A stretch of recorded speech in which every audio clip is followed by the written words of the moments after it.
Algama Ella is a beautiful waterfall located near the village of Warakapola in Sri Lanka's Sabaragamuwa province.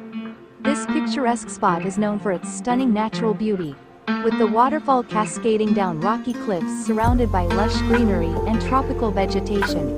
It's a popular destination for nature lovers and photographers. Visitors to Algama Ella can enjoy various activities such as hiking, swimming in the natural pools, and picnicking in the tranquil surroundings. The area offers a serene environment, making it perfect for a relaxing day out in nature. The waterfall also holds cultural significance, often tied to local folklore and traditions from the Warakapola region. The best time to visit is during the dry season, from December to March, when the weather is ideal for outdoor adventures. If you plan a visit, be sure to check local conditions, as weather can affect the waterfall's flow and accessibility.